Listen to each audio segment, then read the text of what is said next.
Thank you so much. I hope you all had a wonderful lunch and opportunity to connect and to share stories and to share plans to tackle the issues that we've talked about this morning. I'm absolutely thrilled to welcome you back for an amazing afternoon that'll continue to build on the themes of creating power, creating opportunity for America's unpaid family caregivers. And when I reflect on the future of care, I find hope in the millions of people joining our movement, including the millions of young people joining the caregiving movement. In fact, there are over 5 million caregivers under the age of 18 providing care, and there are countless more joining as allies. 2 of these allies, Troy Athens High School seniors Brianna Johnson and Leah Sorelli, approached me earlier this year about an idea for a student documentary. Their teachers' experience navigating dementia care inspired them to create a documentary entitled Unseen Heroes, The Caregivers of America. And I'm excited to share that with you right now.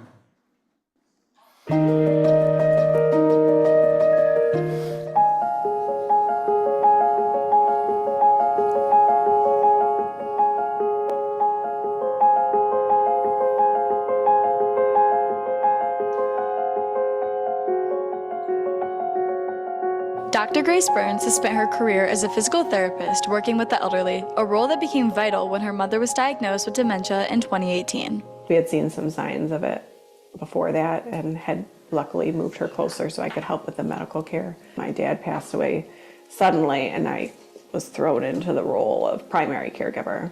That change made Grace the one out of every 5 Americans who provide regular care to those in need, which may include preparing meals, cleaning, taking to appointments, or any other number of tasks in a role that is as difficult to define as it is to perform. Taking care of someone and putting a lot of time and energy into something that's only going to get worse is emotionally draining. You have to be available 24/7 because you don't know what's going to come up, especially in later stages. So to commit to a full-time job, certainly, even with the laws in place to help protect caregivers, it's just not feasible. There are 53 million Americans like Grace who provide vital care for their loved ones, often at a very significant financial cost. Family caregivers are more likely to experience negative financial impacts. In some cases, they're leaving the workforce. Over 60% of family caregivers provide care while working, but many family caregivers, because of the severity of the care, need to leave the workforce. Women who take time out of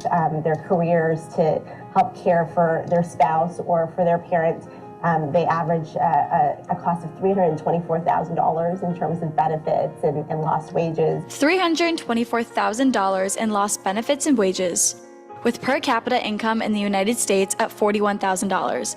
That's a sacrifice of almost 8 years of benefits and wages for the average American, a cost they should not have to bear alone. We invest in highways, we invest in the internet, right? Those things are essential to making all work possible. Well, care is also essential to making all work possible. So we have to really think about it as what infrastructure needs to be in place to support not just traditional economic opportunities, but just really more informal economic opportunities like caregiving. And that's just from a financial standpoint. The emotional cost to caregivers is impossible to quantify. We think it's good that people take care of each other.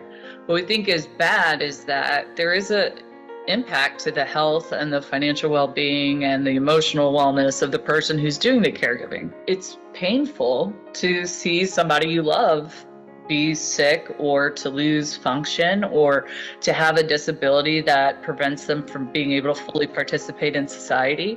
And there's not a lot of support for caregivers on that emotional side. President Biden placed caregivers in the national discourse by mentioning them in an early State of the Union address. Let's give more breathing room to millions of family caregivers looking after their loved ones. But the United States remains at a crossroads for how to compensate caregivers. Is the government responsible for picking up that lack of money that I would have had? We don't know. We haven't really decided that as a society. The time to decide, with an aging population and a system already under severe strain, is now. Say all 53 million unpaid family caregivers in this country were to disappear, and all those folks needed to move into a nursing home paid for by Medicaid, we would bankrupt not just the Medicaid program, we would bankrupt the federal government. Caregivers provide an invaluable resource to our society, and it's time for our country to give back. The first step is empathizing with caregivers and valuing their service. You're on a phone call with somebody and they say, give me 10 minutes, I got to get up and just help my mom go to the bathroom.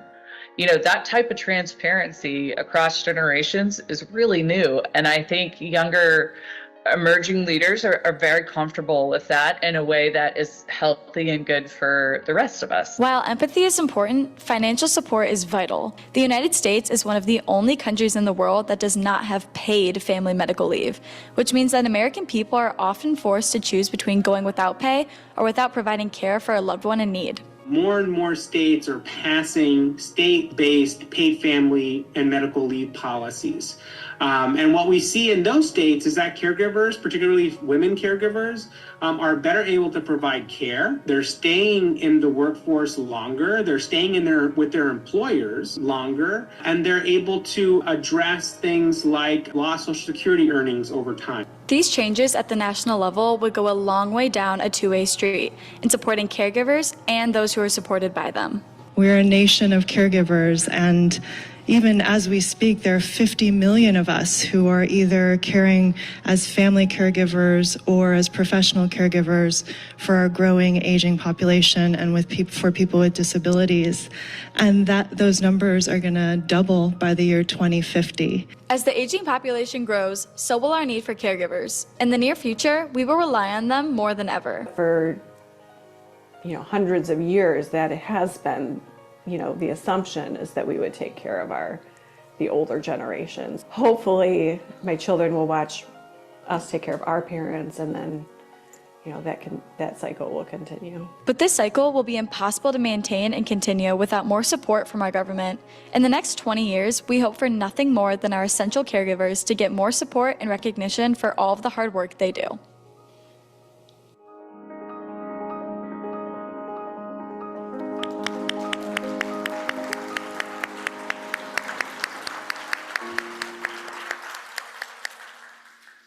This incredible short film struck a powerful chord, earning first place in C-SPAN's 2024 Student CAM competition, a testament to the next generation's commitment to understanding and supporting caregivers. This gives me incredible hope. Next, I want to welcome to the stage Pamela Barnes, Director of Federal Strategic Alliances and Issue Advocacy from our member, Bristol Myers Squibb. Welcome, Pamela.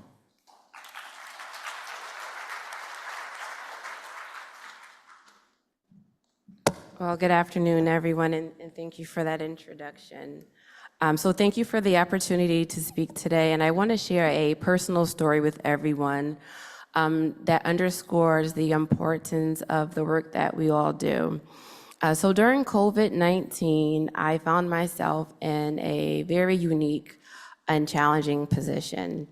After the passing of my father to cancer, my husband and I decided to move my mother to be closer with us. And at the time, she was about in her 70s. Around the same time, I gave birth to my third child.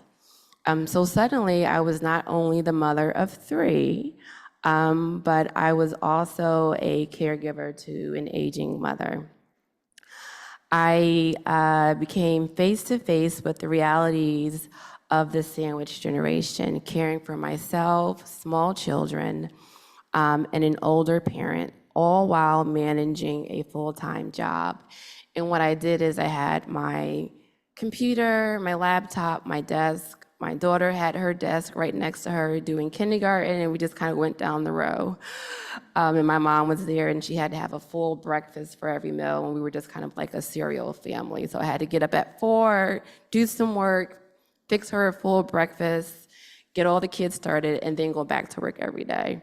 I'm told that the sandwich generation may not be a really good description because it's not always nice and neat.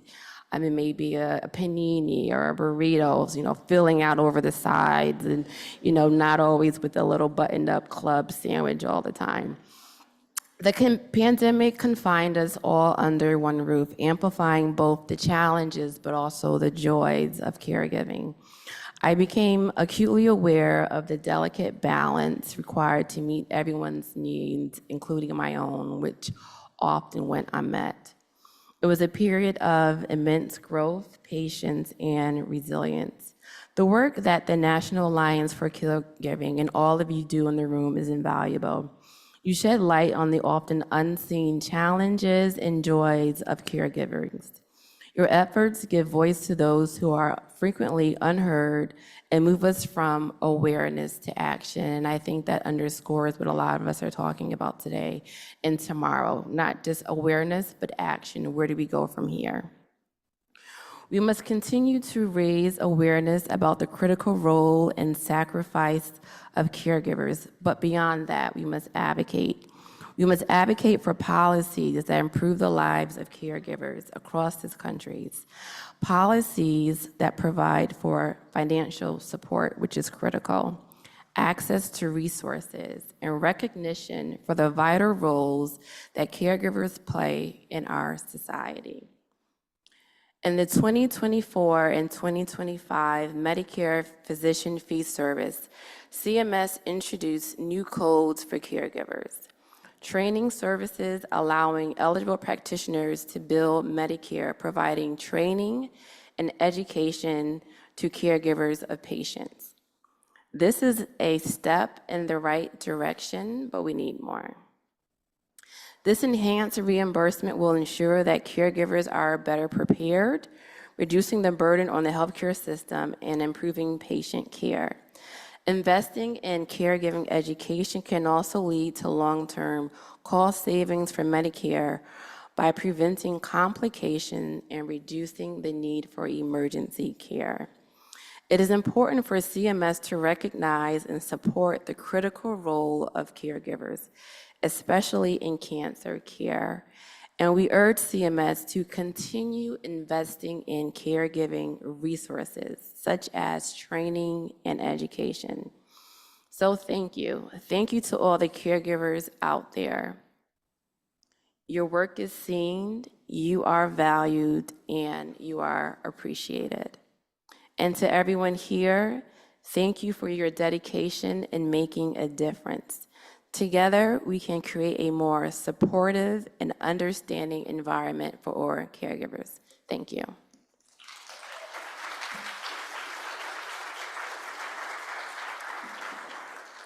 Thank you so much, Pam, for reminding us about the messy realities of sandwich, panini, quesadilla, caregiving that touches so many of us, including many of us in this room.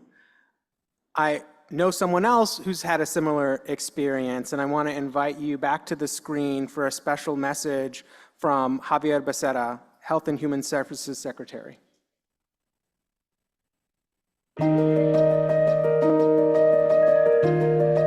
Hello and happy National Family Caregivers Month. Being a caregiver is part of who I am. I started my career advocating for people with disabilities. As California Attorney General, I cracked down on Medicare fraud against older Americans and took on drug and insurance companies that overcharged Americans for their health care. My father lived his last years with my family, and we said goodbye to him in our home. And now, my three sisters and I share taking care of our own very able 90-year-old mother. I understand how much goes into caregiving. I know how hard you work. I understand how important your advocacy is to moving us forward. Your stories help people understand what caregiving requires and what it takes to be successful. With your guidance, this administration has delivered the most powerful set of actions to uplift the people who provide and receive care, lifting up salaries, raising standards of care, elevating kinship care more than any president has ever done. At some point in our lives, most of us will need help. That's why we push harder and break new ground. Older Americans and people with disabilities deserve the care they need. And the Americans who do the work to keep our loved ones well deserve our respect and to be treated as the professionals they are. On behalf of the Biden-Harris administration and all of us at the Department of Health and Human Services, thank you for caring, for giving families hope, and for being true professionals. We see you, we stand with you, we won't stop because you don't stop. Thank you.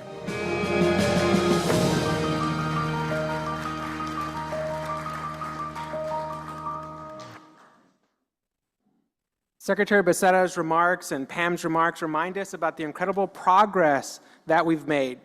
Earlier this morning, I talked about a retreat that I was a part of earlier this year with the Care Fund, where we mapped out the history of the care movement dating back to the 19th century. So every step that we take, every win that we make builds on the last. And so we want to next take stock of where we are and how do we best move forward, seizing opportunities but not ceding ground in support of family caregivers as we head into a new administration and a new Congress. And I can't think of anyone better to moderate this discussion than Judy Woordruff, a nationally renowned journalist who has covered politics and other news for 5 decades at NBC, CNN, and PBS. Judy's openness with her family's caregiving story has inspired millions of Americans, including me. And I just learned this morning that today is Judy's birthday.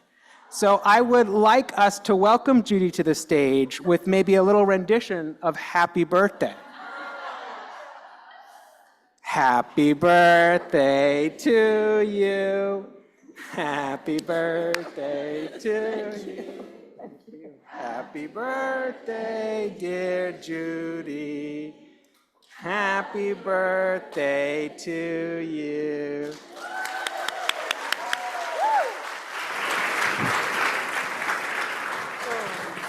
I cannot imagine a better birthday than having every one of you sing that song. Thank you, Jason. You embarrassed me, but thank you. Thank you. Thank you, thank you. I am so glad to be with all of you at this amazing summit, Caregiver Nation, and I am so honored to have been asked to moderate this discussion, which has been titled Care at the Crossroads, Shaping the Future of Caregiving in a New Political Landscape. And I am so pleased to be joined by the members of this esteemed panel, every one of whom is a leader on this issue and in his or her own community. I'm here, as Jason suggested, because I do fall into each one of the 4 categories so unforgettably described by the late former First Lady Rosalynn Carter. You put it on the screen a few minutes ago. I think it can stand being repeated. There are only 4 kinds of people in the world: those who have been caregivers, those who are currently caregivers, those who will be caregivers, and those who will need caregivers. Her dedication to the cause of caregiving is an inspiration to all of us now and going forward. And we need that inspiration, I believe, now more than ever, to do the work we do, whether it is providing physical caregiving, care to a loved one, to a patient, to a client, or advocating for this great, great cause. My connection to caregiving came about because our older son, Jeffrey, was born with spina bifida, fortunately a very mild form of it, but it meant that when he was a teenager, he had to have a particular surgical procedure that turned out to go terribly wrong. It transformed Jeffrey from a 16-year-old who had dreams of being a medical scientist, somebody who rode bikes, he was a swimmer, he was a skier, to a 16-year-old who was in a coma for months, who eventually would be using a wheelchair with physical, vision, and speech impairments, as well as loss of short-term memory. Jeffrey managed, after he finished high school, to graduate from college. It took 8.5 years to do that, but his life is, and we celebrate that, believe me, but his life is forever circumscribed by what happened to him 26 years ago. Cognitively, he's doing amazingly well, but he needs help from others for most routine activities. Right now, and for the past 12 years, our family is deeply, deeply grateful to the caregivers who work with him at a wonderful community living program in Westminster, Maryland. It's called Target Community and Educational Services. But we know that so many other families are not as fortunate as we are, with loved ones in a similar circumstance, and so many individuals who need care don't have access to the dedicated care that our son is able to receive when he is there.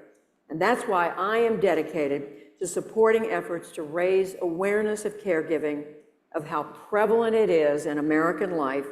And as you all know so well, 105 million caregivers in the United States, according to a recent study by the RAND Corporation done at the, thanks to the Elizabeth Dole Foundation, and you're going to hear from the head of the Elizabeth Dole Foundation in just a moment. But that means 4 in every 10 American adults are providing some kind of caregiving support. And how great is the need, to support these caregivers. We come together this afternoon at a moment just 2 weeks after the presidential election, when once again, there are questions about public policy. What form is it going to take? What is it going to mean in the lives of individual Americans? There's a whole lot in the news right now about the people who have been named as President-elect Trump's choices for high-level jobs. There's been a lot of reporting about what he said and didn't say on the campaign trail, as well as a lot about what happened during his first term as president from 2017 through 2020. But not a lot of answers yet. And so many questions to ask that we are focused on around caregiving. So that's why we are so privileged to be able to raise these questions right now with this distinguished panel who represent a cross-section of caregiving in this country. So let's meet them, and I'm going to ask each one of them to tell us a little bit about what their organization is doing, its connection to caregiving, and also to ask each one of you sort of where you see caregiving in the United States right now. What is the picture? And do this in just a few sentences, because we're going to move on with lots of questions for each one of you. So Lelaine Bigelow, I'm going to start with you. She is the Executive Director of the Georgetown Center on Poverty and Inequality. Lelaine, you want to start? Yes. So, sorry, I'm 5'2", and this is not, I'm trying to find a nice way to sit here. So, my name is Lelaine Bigelow, and I'm the Executive Director of the Georgetown Center on Poverty and Inequality. And we believe that an America without poverty is possible. And we believe this because we work on policy impact, and we believe that public policy has the power to make a difference in people's lives. And my background really is a creature of government. I have worked in Congress for about 10 years, working for 3 different members. I worked at 3 different federal agencies, both as a civil servant and as a political appointee in the Obama administration. And all of that sort of sums up to me about how I can use my role at the Georgetown Center to impact public policy for people. And the last question on care, I think there's a lot of hopefulness right now with care, particularly after the election, because we saw voters in Alaska, Nebraska, and Missouri vote for paid leave, and those are red states. And so they have, we've been able to quiet the naysayers that paid leave is only a policy for the coasts and the blue states. Thank you, Lelaine. We're going to come back to you. Ai-jen Poo is, you all recognize her, you saw her in the video. She's the Executive Director of Caring Across Generations, and she's the President of the National Domestic Workers Alliance. Ai-jen. Judy, happy birthday. Thank you. I'm so happy to be here with all of you, and I just have to shout out my friend Jason. Thank you so much for your leadership. Can we give him a round of applause, please? So my organizations, the National Domestic Workers Alliance, was founded to bring dignity and respect to the workers who work inside of our homes, providing the essential work of caregiving and cleaning. We call it the work that makes all of the work possible. And so we want to make domestic and care jobs good jobs that you can take pride in. And at Caring Across Generations, what we want to do is to change the way our culture values and supports caregiving. That includes through public policy, but we also do a lot of work on storytelling and changing our cultural norms when it comes to how we perceive and value care in our society. And we work on policies that range from childcare to paid leave to aging and disability care, including making care jobs good jobs for the 21st century. So we're trying to bring kind of all the aspects of care together to tell a new story about what we need and deserve as caregiving families in today's society.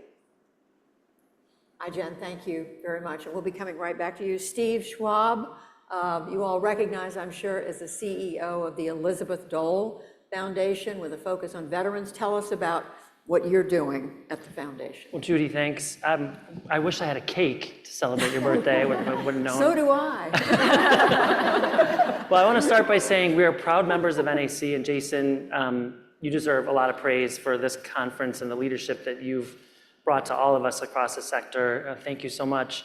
At the Elizabeth Dole Foundation, we are a nonpartisan organization that focuses on the 14.3 million military and veteran caregivers across America, really around the world. And Judy mentioned we recently published a study from RAND.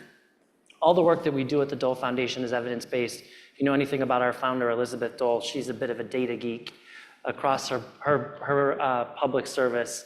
And so everything that we do is grounded in research. And what we know, the research tells us now that there are over 100 million family caregivers across America. We used a screening mechanism in our study that was a little different from prior studies, where we asked folks the kinds of things that they're doing rather than saying at the outset, are you a caregiver? And I think that probably speaks to the trends that we're seeing in the growth of the caregiver population in this country. And so you're going to see studies that have ranges in those numbers from 40 to 100 million. We think it's over 100 million. But underneath that are a group of hidden heroes, spouses, children, parents, siblings, and other loved ones who, like family caregivers in the civilian side, are struggling and suffering at even higher rates in the areas that we've been talking about today: economic mobility, mental and emotional health, inside the care ecosystem. And so we work on all those issues, partnering with a lot of the organizations here on the stage. And I'll just comment at the end here, when I think about the state of caregiving in this country, and I reflect on the circumstances of the last couple of weeks and the tweets that we're seeing every other day with, or whatever they're called, every other day, announcing the new appointments, this was the first time really in the American political system, and I'm a bit of a political geek, which is why I love Judy Woordruff so much, and that the presidential candidates talked about caregiving. And they didn't just talk about it. The vice president, Kamala Harris, introduced a first, which was potentially to cover home care by Medicare, right? President-elect Trump, in a recent speech, talked about the tax credit that we all really want to see happen for caregivers. And this is a man who likes superlatives, and he said, when he mentioned caregivers, these are folks who are never, ever, ever seen. So we're seeing words, and words do matter, and we need to translate those words into action. But I think I have a reserve of hope, and I'll talk a little bit later about a big vote that happened in the House of Representatives this week. 389 members of the House, Republicans and Democrats, passed really, really strong bipartisan legislation, actually transformative bipartisan legislation, called the Senator Elizabeth Dole Home Care Act, which for veteran and military caregivers would completely transform the way that VA supports in-home caregivers. And we think this can be the canary in the coal mine for the family caregiving audience, and to convince folks like the president-elect and the new Congress, which has a slight Republican majority, to look at what's happening in the mil-vet sector as an example of what needs to happen across the country for family caregivers. Thank you so much. Great news. So much there to explore in our conversation. Maria Town is the CEO of the American Association of People with Disabilities. Maria. Thank you so much, Judy, and I'm really honored to be on this panel today with such incredible leaders and friends. My name is Maria Town. I'm the president and CEO at the American Association of People with Disabilities. We are a nonpartisan civil rights organization working to advance the political and economic power of the more than 70 million disabled people in the United States. I'm a person with a disability. I was born with a disability. I have siblings with disabilities. And I am someone who has benefited very directly from the formal caregiving system in the United States. I am someone who has had to reckon with those benefits going away, and I am someone who receives unpaid care today. I'm here today because my wife helped me put on my shoes this morning before she left for work. Cool shoes. Thank you. Cool shoes. And at AAPD, one of the questions I get most often is, what do you mean by disability? And for us, we mean everybody.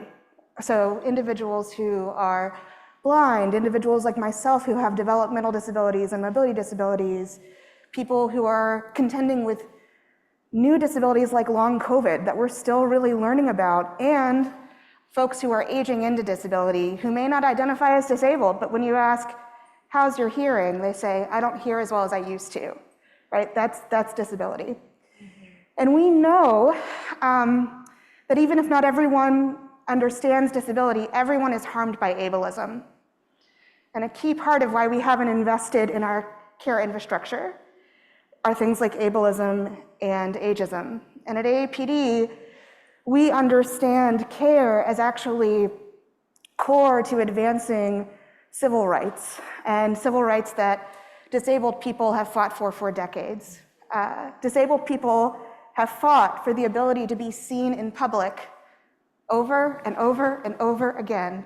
One of the reasons that I can be here today is because disabled people in the past fought so that we didn't have to live in institutions. We fought so that we could live at home, and care makes that possible. So in addition to all of the benefits that my fellow panelists have already articulated, again, for us, we look at it through just a right to exist, a civil right to exist, and that's very important. Something that is giving me hope is this panel itself. And Aijen and Steve and everyone can attest to the fact that this fight has often happened in silos. And these silos were used to pit worker advocates against disability advocates and veterans advocates against others. And I think as we came through 2020 and towards the 2024 election, our organizations, and including many others in this room, worked together to build resilient, respectful relationships that would have, no matter the outcome of the election, continued to come together to advance a care agenda. And that is something that gives me hope. No matter how much our leaders change, the relationships that we have built across our movements are going to remain strong. Thank you so much. Thank you. Maria, you are such a powerful leader for the disability community, for all of us. Thank you. Thank you. So I want to come back to each one of you. We do want to talk about what we've been hearing in this campaign, what we remember from the first Trump administration. What are we looking to happen? What are we concerned may or may not happen in the months to come? And clearly there's so many question marks right now. We don't know, as Steve said, we know what words were spoken, whether that will be translated into action and legislation, executive action, and so on. We don't know. What do you see right now, Lelaine, as the priorities out there, and what are your concerns? Yeah. Well, I think I can talk a little bit more about the opportunities and priorities a little later, but I think it's helpful to name maybe the biggest challenge that's out there, which is the chaos. I think you can have bipartisan agreement that Donald Trump defies convention. And this is a town that works off of process, it works off of tradition, and it works off of a certain way of doing things. And if you're trying to move issues forward, you really need stable ground. And so that is what we need to find, I think, in the coalitions and with each other. But the good news is that Republicans and Democrats support paid leave. And that's the issue that I work on the most. And I will say that their approach is different, but I think we've come so far in convincing them that this is an issue that you must work on. This is an issue that is a priority. Now we need to focus on their approach and to make sure that it's good public policy going forward. And are you optimistic about this? I mean, I think when you work with Congress, you have to be optimistic. You get up every day and you think that there's possibility. So I am optimistic. Yeah. But you're saying this is a priority. I think it can be. I think it's the power that's in this room, the power that's outside of this room and beyond the Beltway. We can make something happen. Jen, what about from your perspective? For you, what are the priorities for you and your organization, and what are your main concerns? Yep. Well, I think it's just worth noting that something that is just incredibly important as a milestone, which is that we in this room and beyond, our movement for care, for a care agenda, has just grown exponentially since the pandemic, and is more diverse and far-reaching than ever before. And we successfully put the care agenda at the top of the economic agenda for this country. Not the aging agenda, not the women's agenda, not the disability agenda, the economic agenda for the first time. And that is huge that we have come so far. And that progress can never be undone. Like, you cannot unsee the economic reality facing caregivers across this country, and that makes me feel incredibly hopeful amidst a lot of uncertainty ahead. And I will say that this sandwich generation caregiver that's been named so often was a real protagonist this election cycle. Like, you heard more people talking about sandwich generation caregiving in the panini form, in the quesadilla form, in all kinds of forms at races, like at up and down the ballot. And I think that that is an indication of the power of this movement. Again, power that cannot be undone. So that is what I feel very hopeful about. And just to say a few things else about the election, there was a ballot initiative in Washington State to try to undo a program, a long-term care benefit that Washington State enacted called WACARES. And it's the first long-term care benefit in the country. At the state level, it's a social insurance-based program. And there was a ballot initiative that would effectively have defunded that program and destroyed it. And voters voted 55% to protect WACARES. And that is really significant to me, because you have to, I mean, the ballot language is so confusing. And just the fact that people were educated about it and they made an informed decision and decided that they wanted to protect care.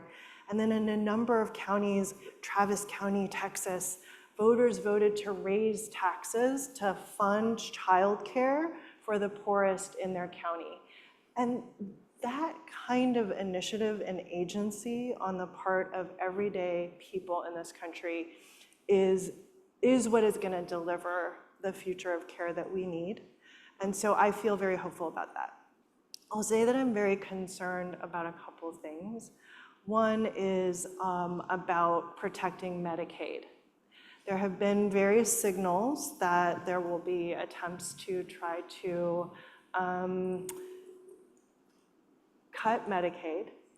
And Medicaid is the program that most Americans who receive long-term care in this country actually rely on, right? Because we don't have a long-term care program in this country. And so Medicaid is just so vital. It's actually a question of life and death for so many people. It's a question of civil and human rights for people with disabilities. And so I just really urge us to protect Medicaid. And then the other thing I just want to name is there's been a lot of conversation about immigrants as well in the media, and a third of all care workers in our care economy are immigrants. And it's just worth saying that a huge part of how we take care of each other in this country is from immigrant caregivers, family caregivers and professional caregivers, and they are a part of us, they are a part of care, they are a part of our future. And so I just want to make sure that we also protect and stand with them.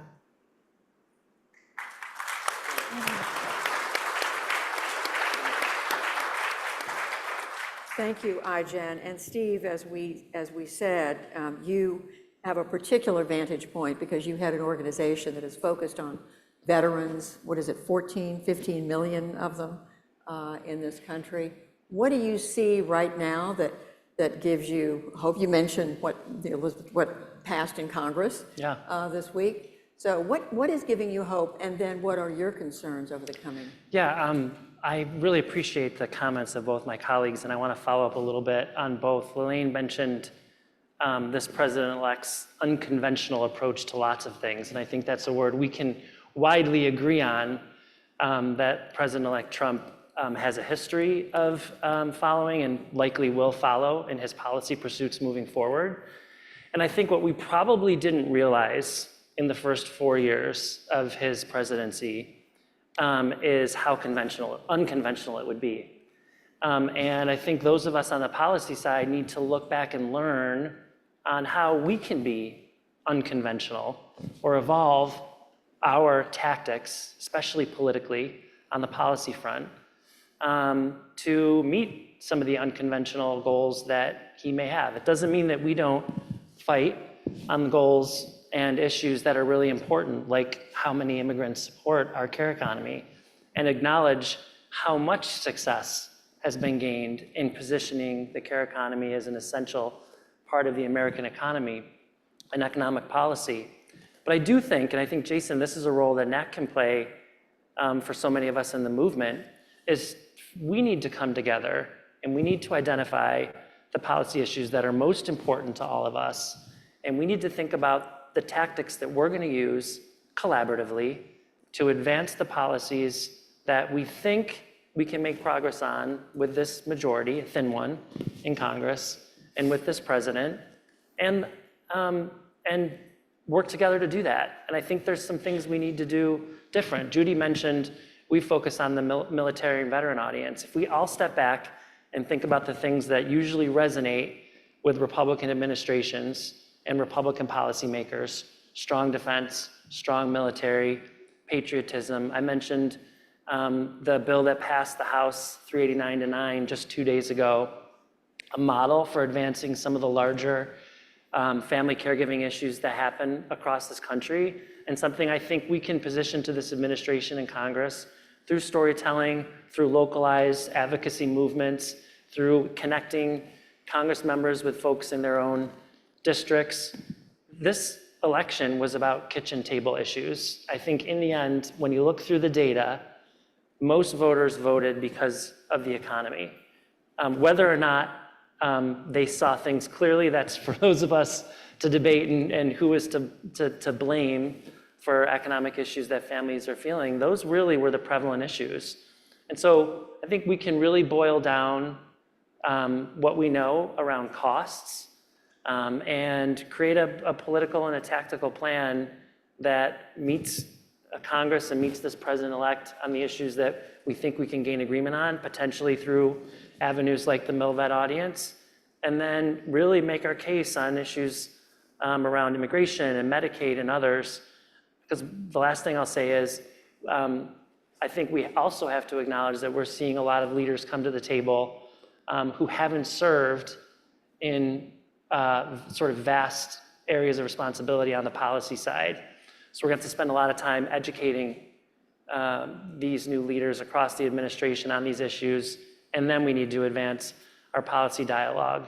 So we got a lot of work to do, but I think we can't do what we've been doing for the last 4 years. We simply can't pick up and continue with business as usual. We've got to take stock of where we are, and we have to acknowledge the world that we live in. Thank you. Sobering message. Thank you. Steve. Maria, from your perspective, what right now is giving you hope from what you've heard, from what you see, and what are your principal concerns?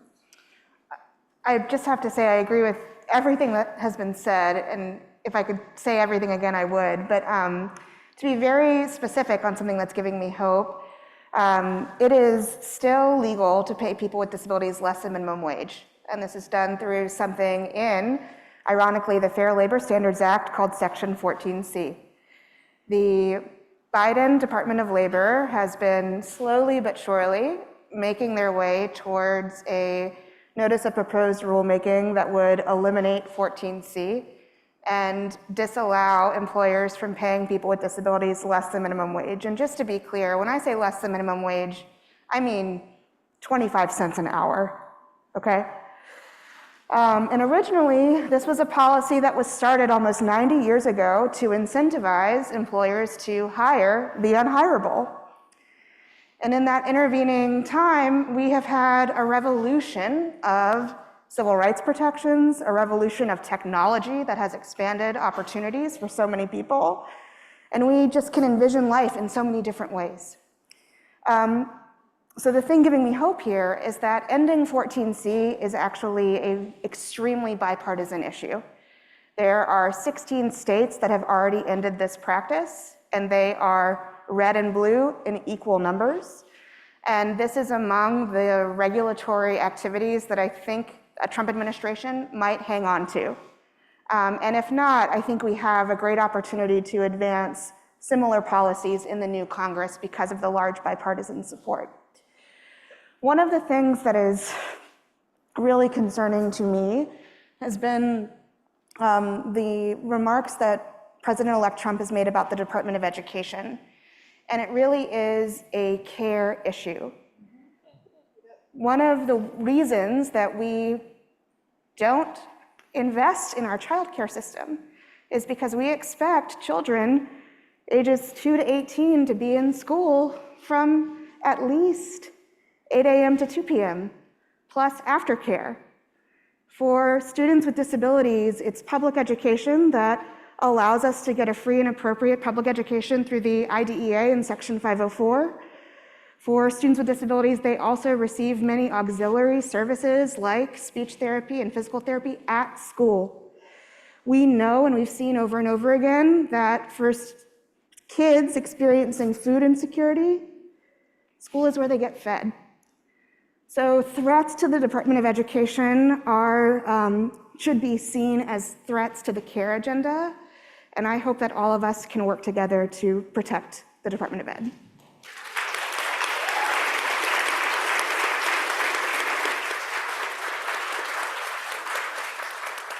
Maria, I just want to quickly pick up on your last point about the Department of Education, because we know the president-elect has named Linda McMahon, who's been involved with worldwide entertainment, wrestling, and has served, I think, on a school board in Connecticut, and has been interested in some education issues. Do you have a sense of how you approach someone who does not come from the world of education on an issue like this? Well, if I'm not mistaken, she was also the small business administrator in the previous Trump administration. That's right. So she has some experience in government. I mean, Judy, honestly, this is a question I'm asking myself every day. Yeah. You know, my perception is that the attacks on the Department of Ed are tied to the attacks on diverse education, diverse books, you know, critical race theory, all of that. And we need to be in solidarity with those fights as well. And so I've been asking myself this question again over and over again, because part of my concern is we are going to be faced with government leaders who maybe don't think government should exist. And I think that goes back to Lelaine's point about not having any stable ground. Right. So if anyone has thoughts they want to share on this question, I would appreciate it. So. Okay. Lelaine, do you want to pick up on that and also pick up on what you said earlier about paid leave? Yeah, well, I think when I talked about what we do at the Georgetown Center, I talked about we believe that public policy can make a difference in people's lives. And at the heart of that is we believe in an approach of government. And so that is right now a question about what will exist and how will you make the case that there are these programs that clearly right now the private market is not making a difference in public education. The private market right now is not making a difference on paid leave, it's apparent.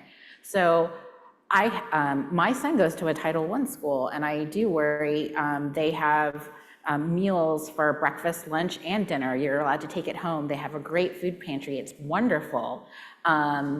And I wonder, like, what will his school look like next year when these programs go away? And I think you can't say silver lining, but people are going to start to see what programs are in their daily lives, and it's going to become more apparent. And I think you're going to see the backlash of what they are doing, because people will actually understand what government does provide.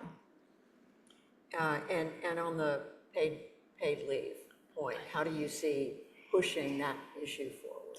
Yeah, well, I think we have to acknowledge the extreme disappointment for the people that have been working on paid leave of the outcome of the election.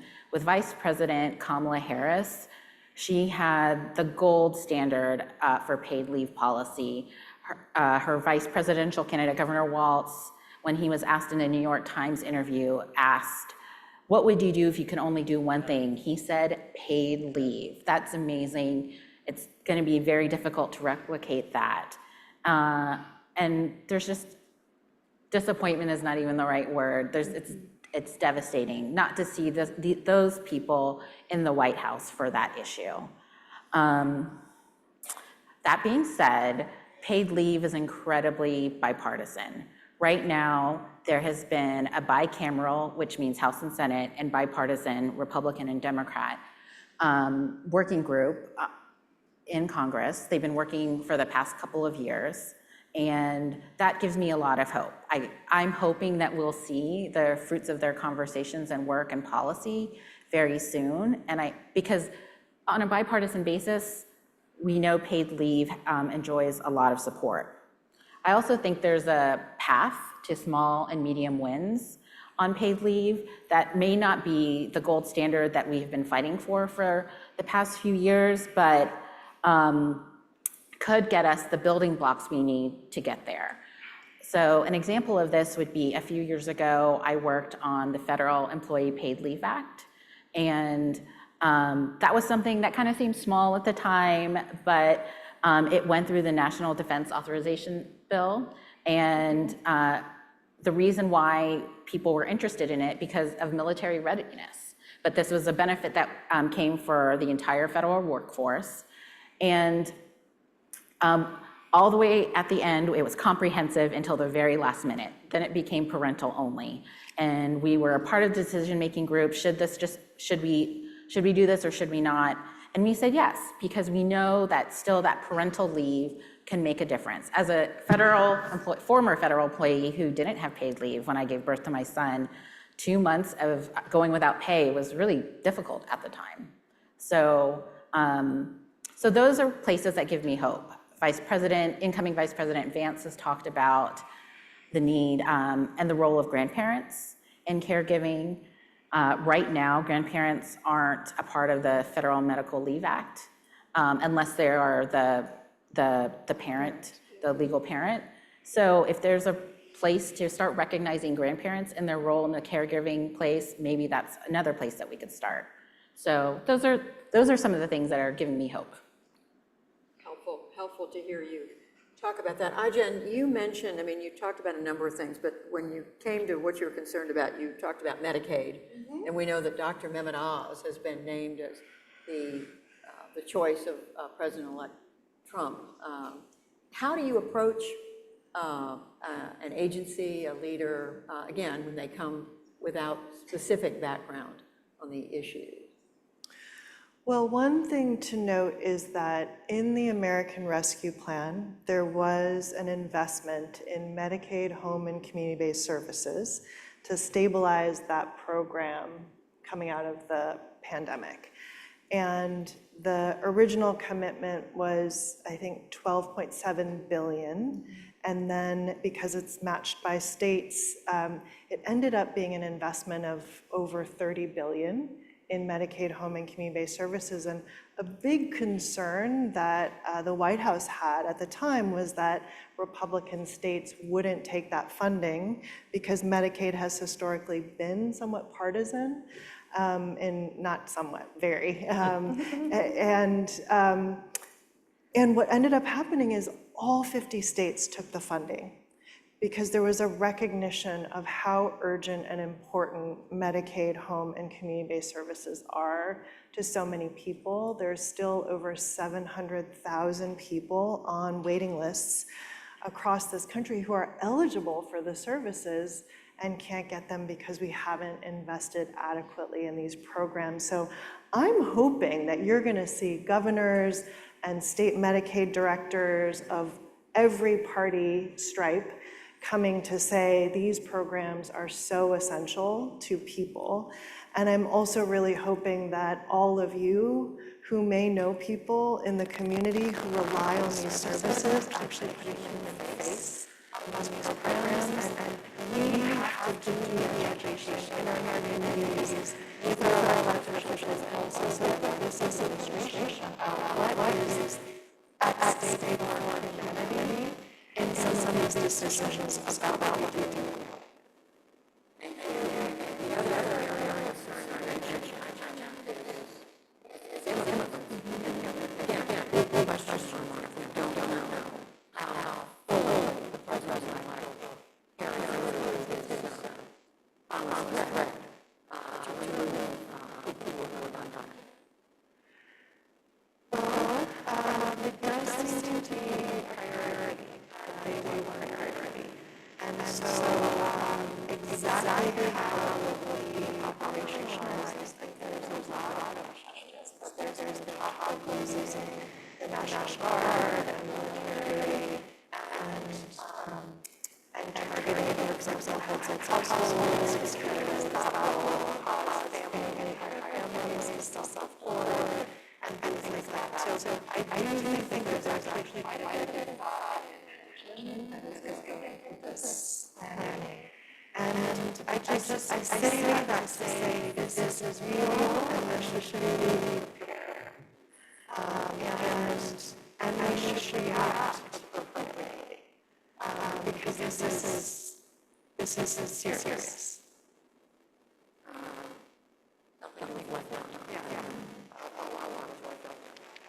I'm going to try your comment.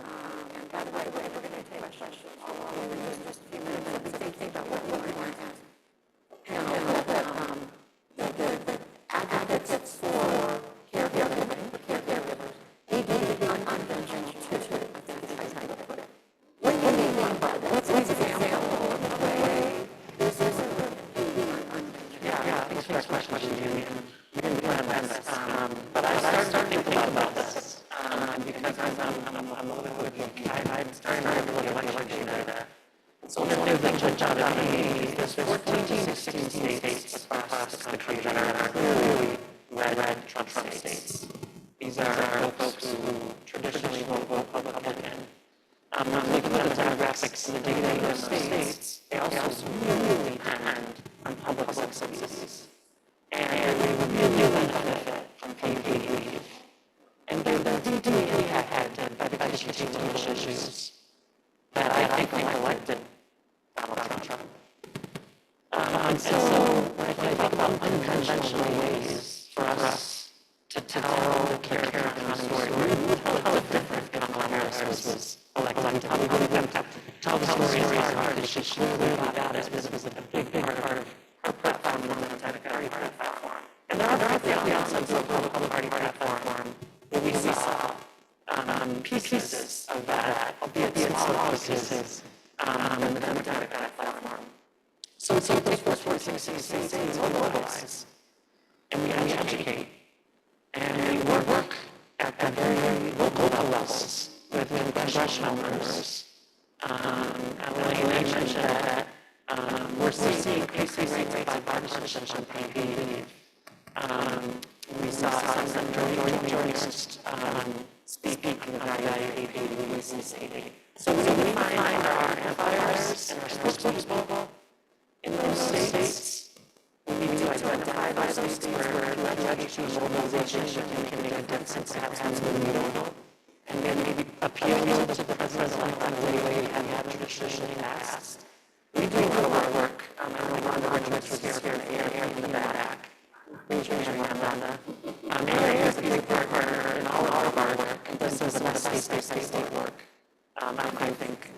legislatively and advocacy. What are you going to do about what the states? That's what I hear does every day. But demographic states are an issue on the House side. Republicans, the president-elect keeps saying, I'm not listening to the states. Education, abortion, healthcare, right? It's just restriction. That's the roots of the Republican Party. So how do we take that?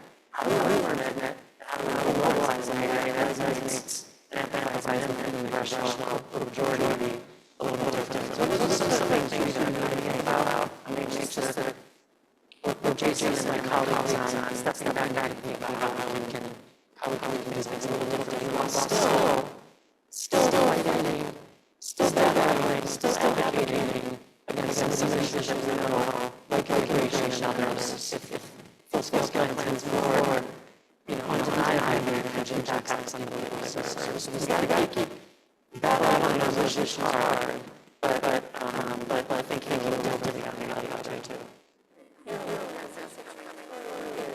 Linking on working together those issues and more about 14 or so states that are red,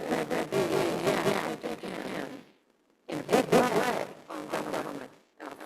And if he or his congressional colleagues follow some rhetoric about the benefits of state and I actually, in some ways, you know, doing good campaign rhetoric, we know that it has a no word rhetoric. That's administration and past Congress. So we've got to do some work to do. Larry, I'm going to give you to the audience. You talked about success so far on 14C, on creating up to minimum wage for people with disabilities. Are there lessons in the success of that or of other issues you think? I think so. One of the reasons is that communities surrounding be successful have been because we're able to put things on and show that many of the people working in shelter workshops, they less than minimum wage, will leave that job and go to another job where they're minimum wage and they're working in a setting. We've been able to show that, you know, people with disabilities can still be employed the right sorts, no matter how significant disability is. And for, you know, a lot of people in the position right now, and other veterans, care about money, and then they can see, you know, about empowerment. And so a lot of the priorities that they do include things like increased asset limits on Social Security benefits so that people will be able to save in the future or at least continue working, right? Right now, people with disabilities are kind of forced to poverty because we're forced to choose between jobs that we love and then new jobs that provide and services and caregiving that survive. You know, the Republican Party is not the same as the Republican Party of the 1980s and 90s, but the American Disability Bill Act passed by George Bush, the American Disability Amendments Act passed by George W. Bush, and, you know, Bob Dole was one of the 80s founders, along with Tony Collo, who was the House Democratic Whip in the 90s. So space where we receive a lot of platforms. And I have to think that it is possible in the coming years that we will continue to see that. Yeah, it's so important to think about what made it work, and to think about the champions who may be Republicans, who may be business people in local communities, and who figured out that this is something that's important for the business community. Well, to that point, I actually think that the business community can be a stabilizing force here. And, you know, at AAPD, we saw a major company begin to provide employee benefits for home modifications. If you need a ramp or to modify your shower, they began to provide an employee benefit around home and community-based services. And establishing a set of employee benefits is not the huge systemic change that I know we all want, but it is progress, and it is making a better life possible for the folks who can get those jobs. So. Thank you. All right, now it's your turn. Who has a question? I think we have a microphone we're going to bring to you. Raise your hand, and the microphone's in the middle. Don't be shy. This is your chance. Okay, 2 hands over here and a hand here. Okay. We'll start with you.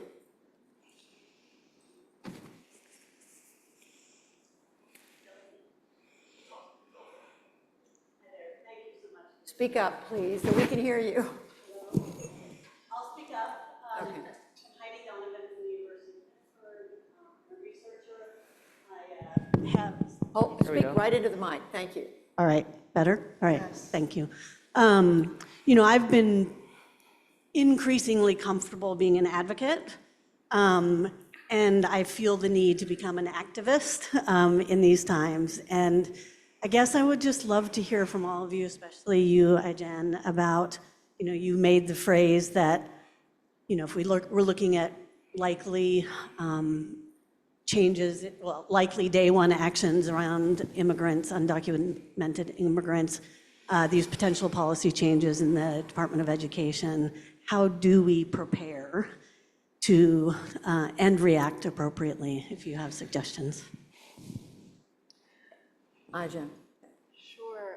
Well, one is to be connected to sources of accurate information. There's quite a challenge we have in this environment where information is so fragmented and there's so much disinformation and misinformation. And so one thing that we want to do at Caring Across Generations is offer our caregiving community real-time information and vetted facts about what is being proposed. And so if you want to sign up at caringacross.org, we'll make sure that you are a part of the information and community circle that we're going to try to build that will include actions that caregivers can take. I think it'll include everything from sharing stories about immigrant caregivers in your lives to actually showing up and maybe writing an op-ed or helping us basically tell the human impact story, not just on immigrants, but on all communities of this type of action. And give us that email address or the website again. Caringacross.org. Caringacross.org. Got it. Okay, we have a question back here. Can you hear me? Yes. Okay. We've been struggling in Hawaii with the paid leave issue for years, trying to get it passed. If it passes on the national level, will that mean the states will have to comply with the national mandate, or will it still be individual per state? So, I mean, it's kind of hard to say because there's not really something that's out there. But when we were looking at paid leave during the Build Back Better time, both the House proposal took into account all the states that had already passed paid leave, so there would be so there wouldn't be preemption, essentially, because that's really important to the folks that have worked on the state bills in the 13 states plus DC and probably many more. So it's hard to say when, like if there's 30 different states, if that remains to be true. But I think right now there is a lot of momentum for making sure there isn't preemption in a paid leave bill on a national scale. Thank you. Another question? Let's see, I thought I saw some other hand. There's another one right here. Yes. Thanks. I came over here to make it easier. Again, from Hawaii's standpoint. So my question is, do we have a plan B? Should we talk, there's been a lot of talk about Medicare, Medicaid, that it could go away, it could get cut, whichever happens with our new administration. So do we have a plan B? Are we strengthening our families? Are we thinking about providing mediation? Are we thinking about providing ways to bring our family core together? Because the care is going to get absorbed. Right. There are a lot of people who have their person in a facility because of what they get from Medicaid. I myself am trying to get Medicaid for my mother. When that goes away, I have no one. I will need mediation to bring people together to help build a support team to care for my mother. I work 4 jobs, I can't take care of her. So is there a plan for that? Is that reasonable to have a plan B? Who wants to tackle? All of you. Jen, I'll just say, Steve? I think Jen will have more knowledge on this than me, but I think this goes to what I said earlier, which is we need to anticipate everything.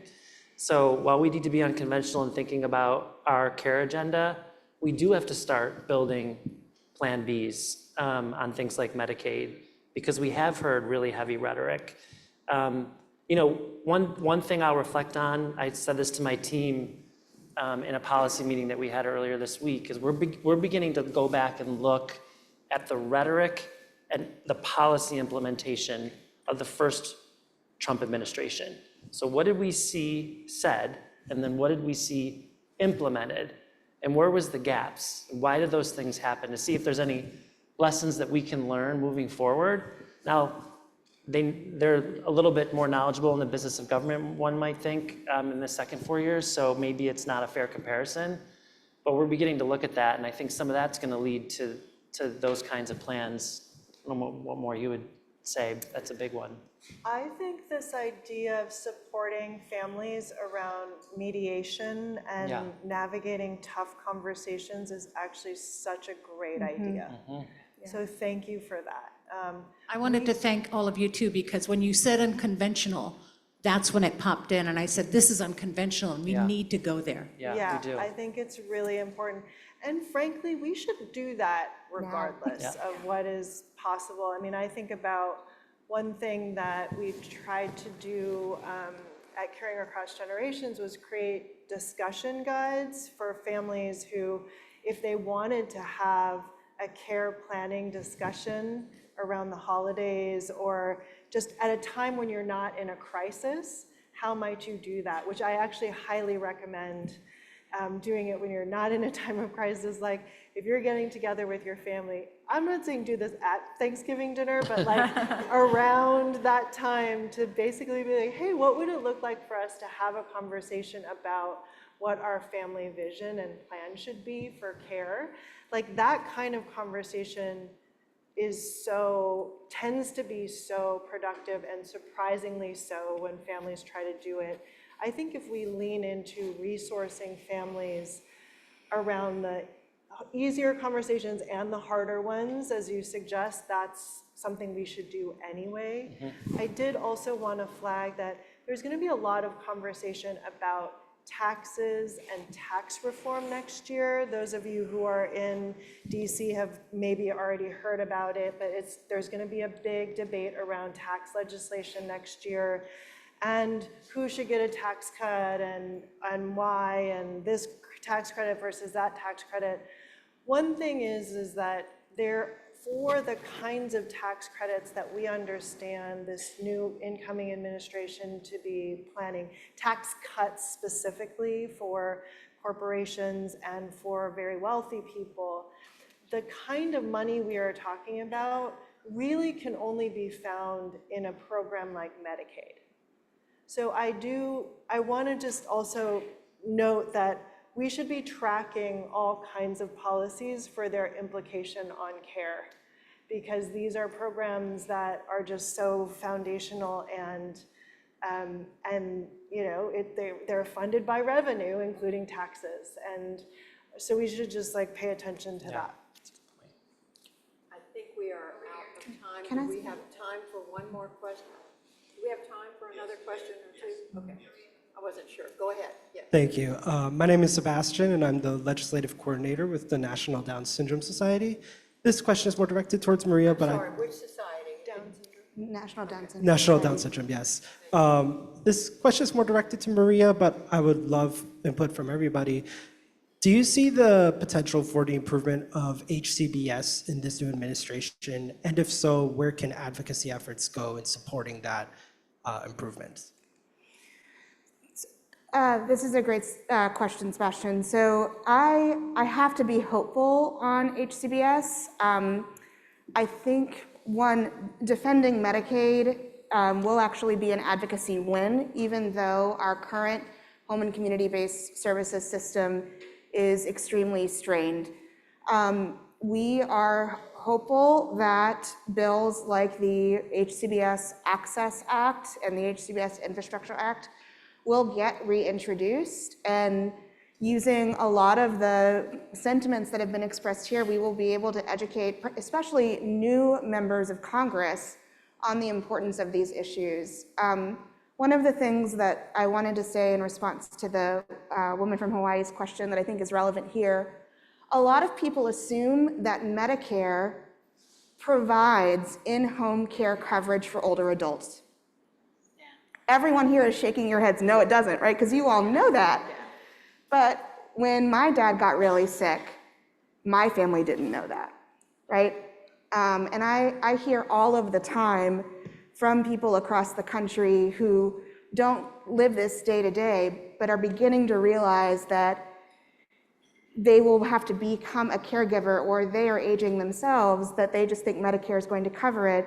The basic education of the fact that Medicare does not cover these services is hugely important and hugely helpful to recruit allies in this fight to save Medicaid and advance some community-based services. I think the question of a plan B is incredibly important, and I'm so glad it was asked. And I just want to share one more model that, Sebastian, I know you're going to be familiar with from the developmental disability community, and that's a circle of support. So we've talked a lot about family, and I think when we say family, we assume a certain idea of family, the one that you're born to. But the reality is that all of us receive care from a variety of people and sources. And our friends, various members of our community. And in the developmental disability community, a circle of support is a group of people that an individual who needs care has identified as the folks that they want to be engaged in their lives. And you meet on a regular basis. I'm involved in a couple of circles of support for my friends. And we come together on a monthly or bi-monthly basis and say, hey, Maria, what are your goals? Who do you need to help take you shopping? Do you want to hang out on Friday night? And the hanging out isn't just to spend time with our friends. It's me making sure that my friend eats dinner and helping her with her pain management, right? So when we have to think broadly about how care actually works in our day-to-day lives and realize the emphasis that we have placed particularly on moms and grandmothers. We need not to repeat that in our own movements. Thank you.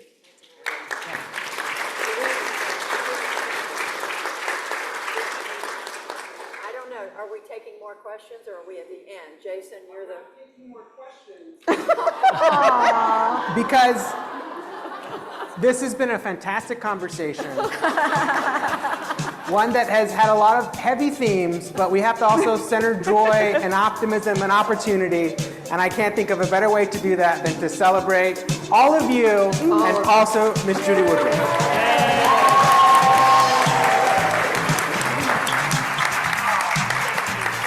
But you have to wish for a brighter care future.